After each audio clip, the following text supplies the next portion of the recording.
Hello, day 14. Can you believe it? We are hitting our 2-week mark, and I'm so excited. I have reached out. I've talked to 2 different people today that had shared with me that their manifestations are already happening. Now, you heard from Angelica yesterday. She already had one happen for her. And I heard from 2 other people today that their manifestations are happening. And for those that are still in creation of it, know that you're still working towards this. Just take this information as a gift for you to realize that this process works. And so today's topic is energy all around you.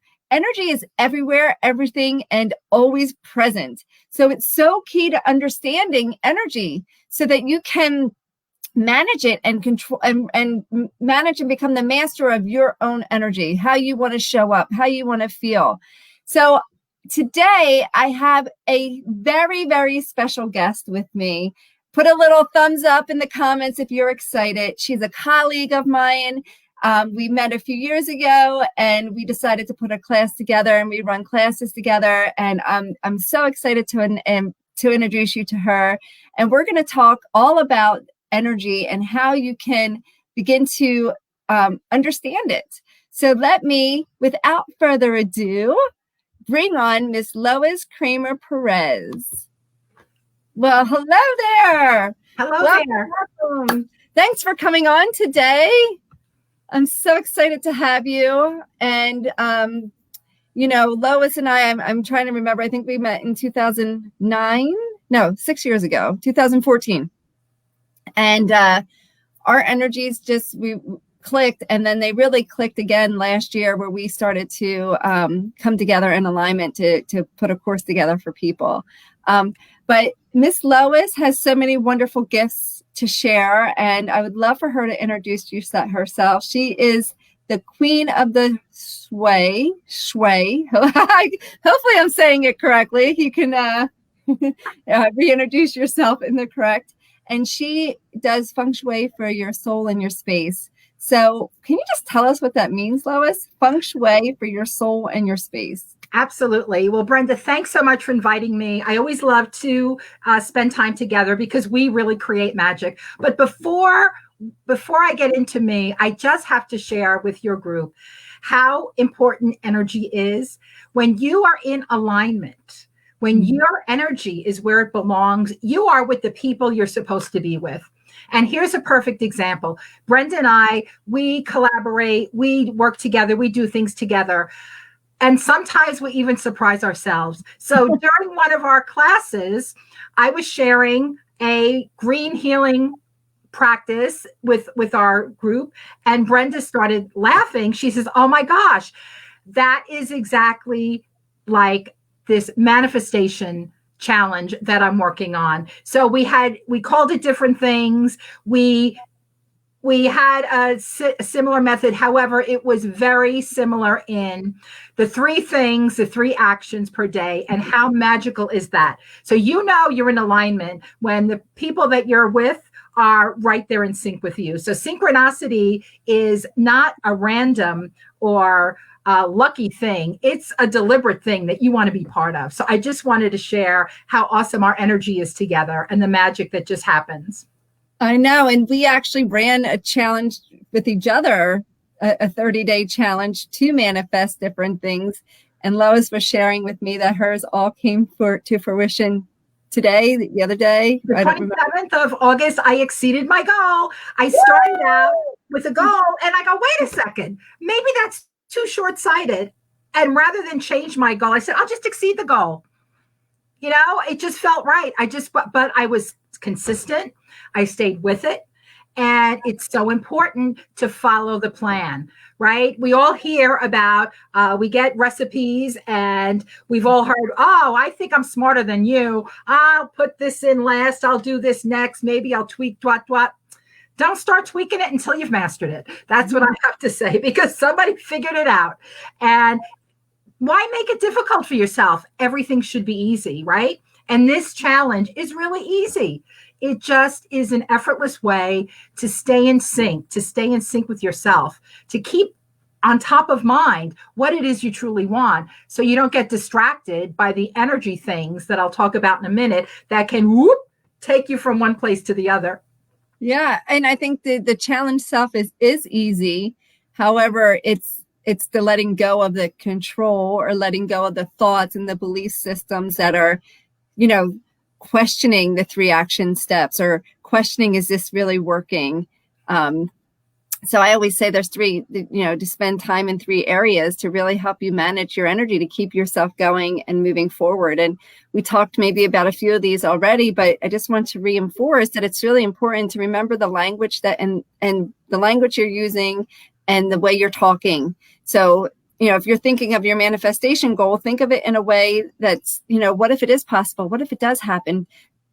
Visualize that it's all coming to fruition, instead of what if it's not working? What if I don't make it happen? What's wrong with me? Why am I not getting it? So start to tell really good stories. Become a great storyteller. Get creative, get fun. Use other people's stories if you need to, right? The other one is just focus on what's working. We talked a bit about that yesterday, like celebrating the successes, acknowledging what's happening. So really focusing on what's working. And if something doesn't feel good, focus on something else. Doesn't mean that every second of every day you need to focus on this challenge. It just is focus on what feels good. And if something doesn't feel good, do something else that does. And the last one is your body. Taking care of your body is so important, and learning to shift your body. Everybody smile. Smiling itself actually puts you in a happy state. It releases endorphins and makes you feel happy. But if you don't want to smile, you can simply put a pen in your mouth.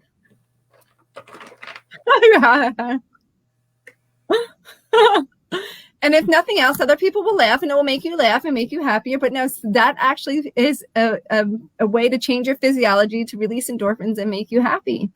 But and with all of that, there's so many other different ways to help understand your energy.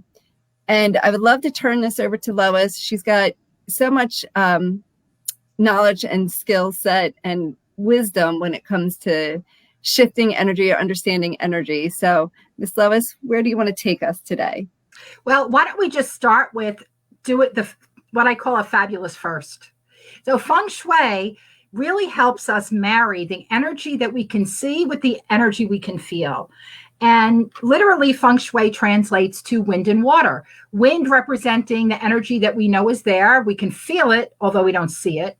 And the water, the shui, representing the actual things in our space. And most people tell me when they think of feng shui, they think of what color to paint the room, where to place their sofa, where maybe to put their bed. They all get worried about their bathroom. Oh my God, my bathroom. It's in my fame area. It's in, my toilet seat is up. Oh my God, what do I do? That's the easy stuff.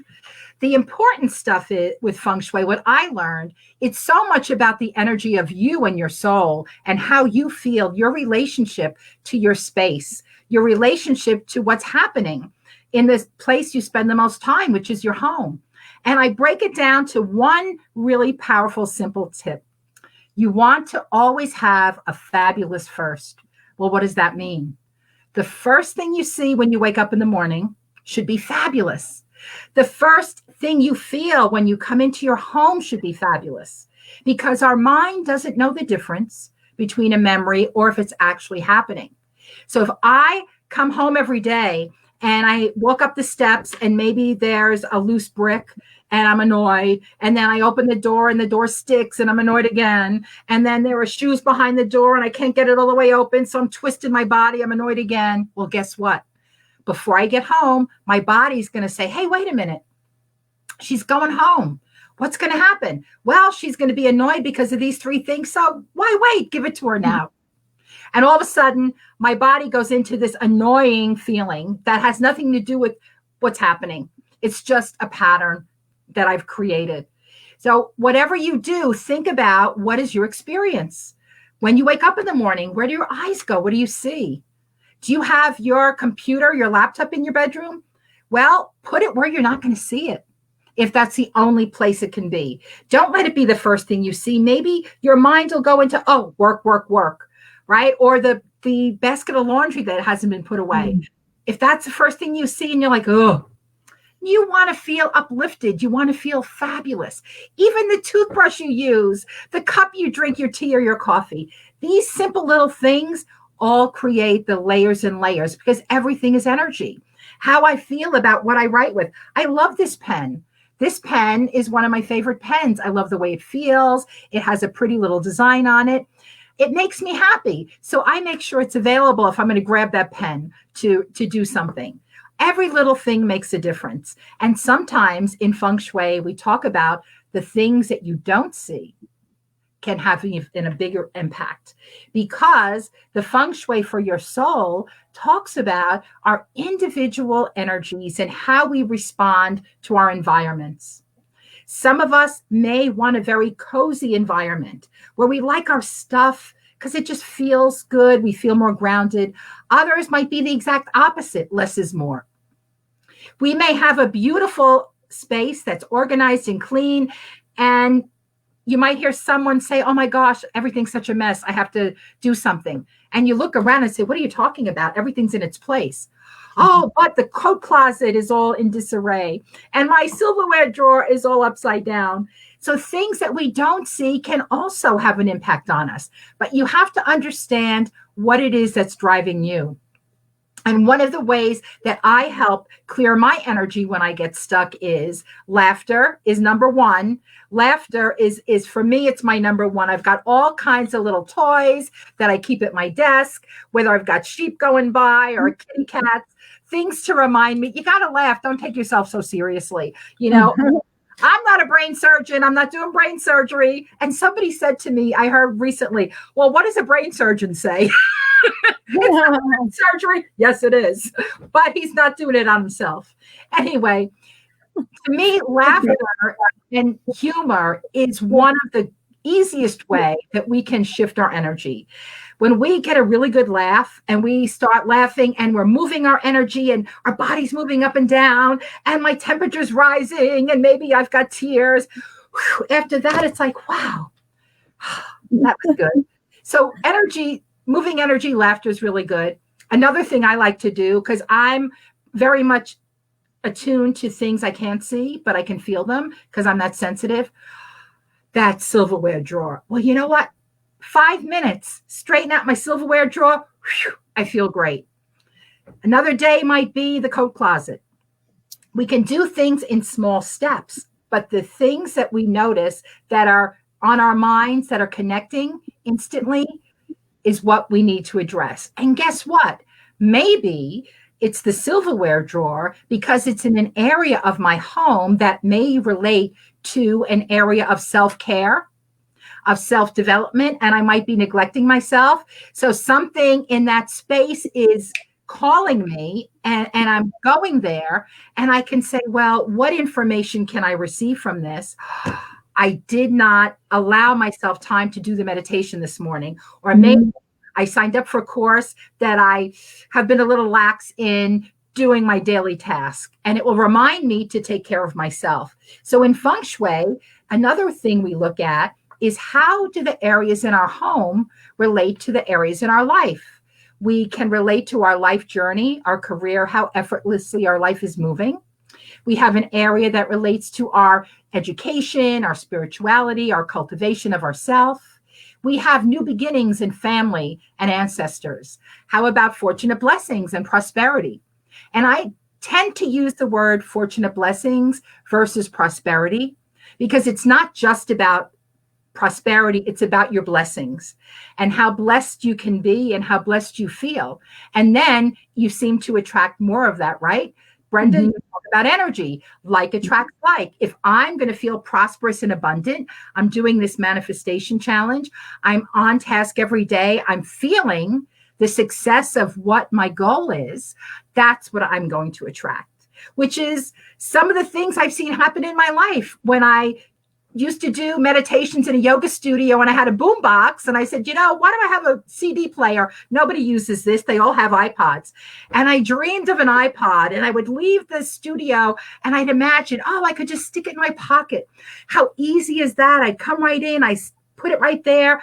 No fussing around with all this stuff. Oh, how easy it'll be. When I have my iPod, I could feel it. And then one day after my meditation class, I got a call. Congratulations, you won second prize in iPod Nano. Whoa, how did I manifest that? We have the ability to do this all the time. So imagine to use this plan, this proven plan where you're focused and you have your plan all laid out. You know what you're going to do every day, and it's really easy because there are no surprises. And all you need to do is feel success. How cool is that? Well, I want to check in with you next year because I was just down at the beach for 3 days. And for some reason, on the way down, I'm sitting there daydreaming and thinking, well, when I build my house, I want it to be like Doug and Tammy's. And I like it 2 houses from the beach. And I think I will confer with them to see who they used as their contractor and maybe talk about some suggestions on how to get it started. So, right? Absolutely. And continue. Oh, and as I interrupted myself, which it's okay. It's okay to interrupt yourself and laugh. Continuing on the different areas where feng shui relates to our life is our area of reputation. They call it fame. It's really recognition and reputation and passion. Then we have our relationship area, which is not only our romantic relationships, but the relationships we have with other people, with partnerships, and even in more particularly our mother figure, because that area is our mother's energy, our earth energy. We have joy, creativity. That's another wonderful area to think about when that calls you. Oh, am I using my creative juices? Or maybe you might find yourself doing an amazing painting or writing a story. And where are you? In your creative section. And then there's our authority and helpful people. And that's heaven's energy.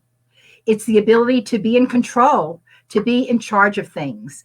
And most importantly, to be in charge of yourself. So we're always getting messages. And then the center of everything, some feng shui practitioners related to health, but for me, the center relates to a little bit of everything, because whatever happens in the center affects everyone.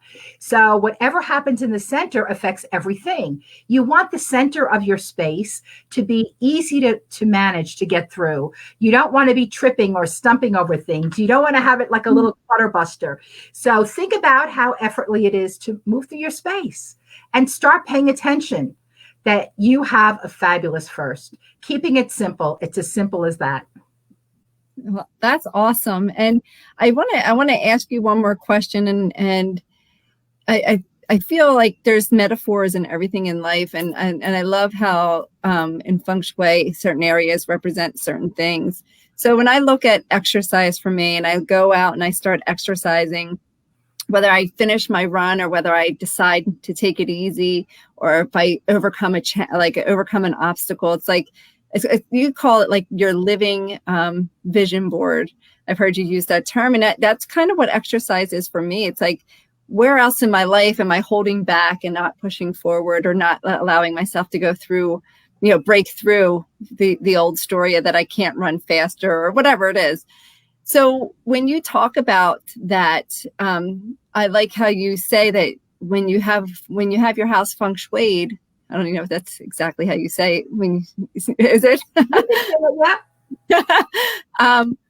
It becomes your living vision board. Yes. And so if your house isn't feng shui, it's still your living vision board. Right. It's whatever state your house is in, whether you're aware of it or not, however you arrange the things in your space is a reflection of what's happening in your life and what you're creating. So an example might be, and you may have a feng shui space that's working for you without even realizing, because feng shui is only a tool to get you to connect with your inner compass. It's just a tool to support you to learn how to read information without taking it personally, without getting involved. I'm not judging that it's right or wrong. It's just what it is right now. And is it serving you? So a perfect example, I had a client, and in her living room, she had all kinds of papers and files all over the sofas and chairs, even in the dining room. And she said, well, my family expects me to have Thanksgiving dinner, but how can I have anybody over? I have all this work going on and there's nowhere for anybody to sit. And I didn't say anything. We talked about that area was actually family ancestors connected with her fortunate blessings. And then she started to laugh and she said, you know what? I don't want anybody coming over, but I don't like this mess. So she was able to clean up the mess and not use that as an excuse, not use that as an external reason for why she couldn't do something. She could enjoy her home organized and clear and do her project in a designated area and make a decision how she wanted to spend her holidays. That, okay, this time her sister, Mary, okay, Mary, I'll cook and bring it to your house if you host. You've got more space. How's that? And everybody was happy. So very often we may use our space or things in our space as an excuse when it really isn't. And another thing that I just wanted to share, because I know a lot of people talk about feng shui and water in bathrooms. And when a client was saying, well, I had 3 drains were clogged last week. So I asked her, I said, well, what projects are you working on that you haven't finished that could be preventing money from coming in? Mm-hmm. And she realized she was working with an estate of her mom, and there were all these papers she had to fill out, and she had to go get them notarized, and she got so overwhelmed she just stopped. Well, because she stopped, the process stopped, and the money that was due her wasn't coming in. So she got the drains unclogged, and she decided to have someone help her finish that project, and all the money came in. That's awesome. And I know that there's a lot of people that are in this challenge that are looking for financial blessings through this manifestation. So that was a great story to share. Thanks for, so if you got any clogged pipes out there, see what projects you need to work on. So I'm curious, as the listeners, are you feeling the need to sort things out, to rearrange, to move things? Is that becoming one of your action steps, is to get, to clear things and to rearrange things? I know for myself, it's exactly what I'm going through. It's just a total revamping of my house right now. So it's just interesting how probably people didn't even realize and were questioning their action steps as far as like, oh, clean out the silverware drawer, or clean this closet, or donate some clothes, or, people are probably wondering, like, where is this all coming from? But it's actually your physical space, the energy around you. It's not in alignment with your goals anymore. It's not in alignment with where the vibration that you need. So then you need to move it around and create some new space. Right. And that even happened to me, Brenda. After my 30-day challenge, I started clearing things out. I mean, ripping things out of drawers and deciding, what am I holding on to that's taking up the space for the things that want to come in? And if I'm going to have this big beach house, I don't want to have any extraneous stuff. I want to start everything fresh. So in order to receive more, you need to make space, right? Yeah. So anyone out there who's single that's looking for a partner. Oh, we got a lot of that too. Take a look in your closets. Take a look in your home. Is there space for someone to hang a jacket? Is there even space for anybody? Are there enough chairs for everybody to sit? So think about the message you're sending. It's deeper than you think. And your space is always giving you clues. Yes, it is. Well, we have some people say that, yes, I'm cleaning it out. Oh my God, I just did that, really cleaning. So this was perfect and in alignment, as everything in this challenge has been. So I want them to just recap what you shared today to take home. Have your fabulous first. When you wake up, what's your fabulous first? When you come home, what's your fabulous first? When you walk into your office or wherever you go, what's your fabulous first? And then also just becoming aware if there's places in your house it just doesn't feel right, or you need to rearrange and clear things out. That's also, honor that. Make space for your loved ones that you want, the relationship that you want to come in. Physically make space. Realize that your house is your living vision board. So really tuning into what feels good in your house is so important, as that's really a reflection, in my beliefs. It's really a reflection of what's going on your inner world. And unclog your toilets, not toilets, your pipes. And yes, all of them. Unclog them all. Right? So Lois, thank you so much for coming on. And yeah, Lois and I will be hosting another class shortly, starting towards the end of September, I believe, as well. So we'll keep you informed. I just read you the other comments while you're here. It says somebody went through a bunch of games that they haven't had and you know, that they haven't been using for years. So they went and did that. Somebody wrote, making space is so powerful for me right now. So I'm so excited that everybody's getting what they need. As we know, Lois and I, we always trust that the universe provides exactly what we need to deliver. So that being said, I want you to realize it is 2 weeks in. We're day 14. Tomorrow starts week 3. And so go out, stay committed to your goals, stay on track, stay in the vibration, the energy, the feeling of what achieving your goal will bring you. Stay in that energy field. Create your fabulous first. Your fabulous first can be anything, right?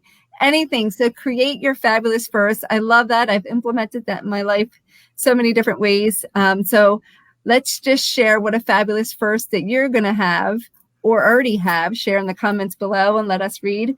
And until tomorrow, have a fabulous, awesome day. And I can't wait to see you live tomorrow. Lois, thanks so much for coming. Energy is all around us, and become a master of you and your space, and everything will manifest the way it's supposed to. Thank you, Brenda. Congratulations, everyone. Bye now.